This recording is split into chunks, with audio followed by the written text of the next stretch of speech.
ఎంత నీ ఏజ్ ఎంత? 90 సంవత్సరాల? 92. 92. నువ్వు సరిగా కూసోలేవు, నడవలేవు. ఈ రాత్రి గిడ కూర్చొని ఈగలల్లా దోమలల్లా ఏంది అంత నీ కష్టం? ఆ దేవుడి రాసిన రాత నాకు ఇంకా ఉంది. నాకు వేసారే బియ్యం ఆ ఆకు అది ఇంకా అవ్వలేదు. అది అయితే వెళ్ళిపోతాను.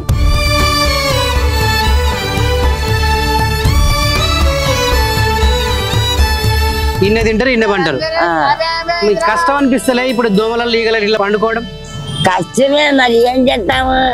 ఎక్కడికి వచ్చినా, పాముకి వచ్చినా, తేలికి వచ్చినా మన బాధ మనమే భరించుకోవాలి.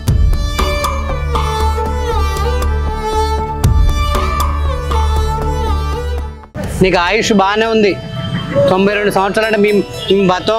ఇక నీవు 100 సంవత్సరాలు అయితే బతుకుతావు. ఎట్లయినా బతుకుతావు. వెళ్ళిపోవాలా బాబు? దేవుడి గారు వెళ్ళిపోవాలని ఉందా? ఎందుకు? బతకాలని లేదా? బతకాలని వయసు అయిపోయింది. వాళ్ళకి ఇప్పింది ఎందుకు? వాళ్ళకి ఇప్పింది ఎందుకు? ఏం పేరు నీ పేరు? అంజమ్మ. అంజమ్మ. ఏ ఊరు నుంచి వచ్చినావు? మచిలీపట్నం. మచిలీపట్నం నుంచి హైదరాబాద్ కు ఈ టైంలో ఇక్కడ కూర్చొని ఏం చేస్తాను? నా పిల్లలు ఉన్నారు. నీ పిల్లలా? ఎంత నీ ఏజ్ ఎంత? 90 సంవత్సరాల? 92.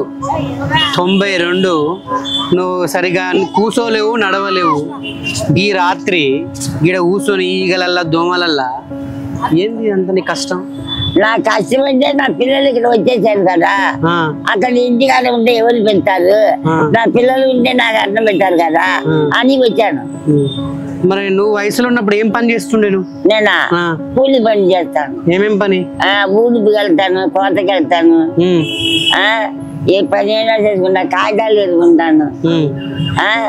నాకు ఇప్పుడు ఈ వయసు అయిపోయింది, ఎవరు లేదు. ఏదైనా బిడ్డలే నాకు దిక్కేనే ఉన్నాయి. అప్పుడు ఇప్పుడు 92 సంవత్సరాలు అంటాను. నీకు చేత కాదు, ఎవరన్నా నీ కొడుకులో బిడ్డలో వండుతనే పెడితేనే తింటావు. ఎంతమంది కొడుకుల్ని? కొడుకులు అంతా పోయారు, 3 కొడుకులు. ఇప్పుడు ఎంతమంది ఉన్నారు? ఒక్కరు కూడా లేదు. మనం నిన్ను చూసుకునేది ఎవరు? నా మనవాళ్ళు. మనవాళ్ళే మంచిగా చూసుకుంటారా? ఎప్పుడు వచ్చిన వీడికి? ఎన్ని రోజులైంది వచ్చి? ఈ బొమ్మ పెట్టేప్పుడు వచ్చావు. గణేషుని పండుగ అప్పుడు వచ్చారు. ఇక గణేషుని పండుగ అయిపోయేదాకా ఇన్నే ఉంటారు, ఇన్నే పంటారు, ఇన్నే తింటారు, ఇన్నే పంటారు. మీకు కష్టం అనిపిస్తలే ఇప్పుడు దోమలలో ఈగల ఇట్లా పండుకోవడం? కష్టమే మరి, ఏం చేస్తాము? ఎక్కడికి వచ్చినా, పాముకి వచ్చినా, తేలికి వచ్చినా మన బాధ మనమే భరించుకోవాలి. నువ్వు అంటే వయసులో ఉన్నప్పుడు ఎటువంటి ఇబ్బందులు పడ్డావు? నువ్వు వయసులో ఉన్నప్పుడు ఎటువంటి ఇబ్బందులు, ఎటువంటి కష్టాలు వచ్చినాయి నీకు? నాకు అప్పుడు ఏ కష్టాలు లేవు. నా భర్త చచ్చిపోయాడు. ఎట్లా? ఆయన కాలం వచ్చి ఆయన చచ్చిపోయాడు. కొడుకులు ఎట్లా చనిపోయారు? కొడుకులంతా రోగాలు వచ్చి తాగి తందనాలు చేసి కొడుకు పోయాడు. ఎవరు లేదు. ఇప్పుడు కన్నా కొడుకులను పోగొట్టుకున్నావు, కట్టుకున్న భర్త చనిపోయిండు, ఇప్పుడు ఒక్కదానివే ఉండిపోయాను. బాధ అనిపిస్తా? గుర్తురారా నీ కొడుకులు? కొడుకులు గుర్తొస్తారా? ఏడిచినావు ఎప్పుడైనా? ఏడుపు వస్తుందా? గుర్తొస్తారా కొడుకులు? మీ ఆయన గుర్తొస్తాడా? ఏమనిపిస్తుంది? వాళ్ళు లేరుగా ఇప్పుడు. లేకపోతే ఏం చేయాలి? దేవుడికి మొక్కుంటావు అంతే. ఇప్పుడు మన వాళ్ళు మంచిగా చూసుకుంటారా? మంచిగా కడుపు నుండి పెడతారా? ఎన్ని రోజులు ఉంటావు మరి హైదరాబాద్ లో? వెళ్ళిపోతావు మళ్ళీ వెళ్ళిపోతావు. కానీ ఈ రాత్రిలో మీకు ఈగలు, దోమలు, పాములు తెలియదు ఇలా వండుకుంటే ఇబ్బంది. నాకే ఇబ్బంది కనిపిస్తుంది. ఇంతమంది రైతులు వెళ్తున్నారు, మగాను బాబులు వెళ్తున్నారు, వాళ్ళకే లేదు. రాజధాని బాబులు ఓకే, మరి ఒక పని చేస్తా. ఇక నువ్వు ఇబ్బంది పడొద్దు, మంచిగా ఉండాలి. ఇగో ఉంచుకో. ఓకే, మహారాజయ్యా మహారాజయ్యా మహారాజయ్యా తిని మంచిగా కడుపు తిని మంచిగా ఉండు. తొందరగా వెళ్ళిపోయి దోమలలో ఈగలలో ఉండకు. వెళ్తానే దేవుడిని అడుక్కుంటున్నాను, వెళ్ళిపోవాలా బాబు, వెళ్ళిపోవాలా. నా కాలం ఇంక ఎన్ని రోజులు ఉంటాము, ఎందుకు వీళ్ళకి ఇబ్బందులు అది వెళ్ళిపోతాగా. ఆ దేవుడి రాసిన రాత నాకు ఇంకా ఉంది. నాకు వేసారే బియ్యం ఆ ఆకు అది ఇంకా అవ్వలేదు. అది అయితే వెళ్ళిపోతాను. నీకు ఆయుష్ బాగానే ఉంది. 92 సంవత్సరాలు అంటే మేము బతకం మేము అన్ని ఏండ్లు బతుకుతాం కానీ నువ్వు 92 సంవత్సరాలు బతుకుతున్నావు అంటే గ్రేట్. మళ్ళీ ఎక్కడో మచిలీపట్నం నుంచి వచ్చి హైదరాబాద్ ఈ టైం కూర్చున్నావు. వస్తాను సంవత్సరం వస్తావు. బాగానే ఉంది ఓపిక నీకు. రావట్లేదు. ఇక నీకు 100 సంవత్సరాలు అయితే బతుకుతావు, ఎట్లయినా బతుకుతావు. వెళ్ళిపోవాలా బాబు, దేవుడు వెళ్ళిపోవాలని ఉందా? ఎందుకు బతకాలని లేదా? బతకాలని వయసు అయిపోయింది. వాళ్ళకి ఇప్పింది ఎందుకు, ఇప్పుడు ప్యాసే పోసుకున్నాం. ఏదైనా అవుతుంది. వాళ్ళు ఒప్పుకుంటారా? ఇప్పుడు నా బిడ్డలు ఒప్పుకుంటారు, వాళ్ళు వచ్చిన మనవరాలు ఒప్పుకుంటారా?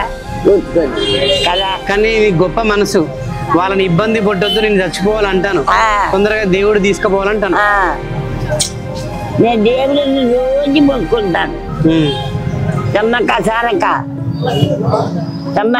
సారక తెలుసా? తెలుసు. వరంగల్ నుంచి వెళ్ళాలా? పోతావా ఆడికి కూడా? అబ్బో, నిజంగా నీకు మస్తు ఓపిక ఉంది. అక్కడ కూడా వెళ్తాను బాబు. ఆడికి కూడా వెళ్తావు? ప్రతి సంవత్సరం పోతావా? అబ్బా గ్రేట్. ఇంకా ఏంటంటే బిడ్డలు వెళ్ళేప్పుడు నేను కూడా వెళ్ళాలా. ఓకే, పిల్లలు వెళ్ళినప్పుడు నువ్వు కూడా వెళ్తాను. వాళ్ళు గింజే పోస్తారు, నీళ్ళే పోస్తారు, పాలు పోస్తారు. సాగల వాళ్ళు నలుగురు బిడ్డలు నేను కూడా ఒక బిడ్డ కదా. ఇంకా అందుకనే ఏముంది నాకు, ఒక దాన్నే ఉంది. పొయ్యి పెద్ది అన్నం ఉండలేదు. ఇప్పుడు గ్యాస్, అప్పుడు పుల్లలు కట్టెల పొయ్యి.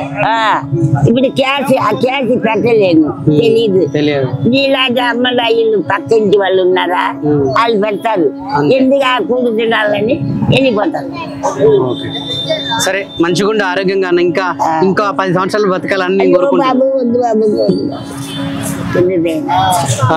వెళ్ళిపోవాలా, దేవుడి కాడ వెళ్ళిపోవాలా అంతే. నా ఆత్మ సాధ్య అక్కడికి వెళ్ళిపోవాలా.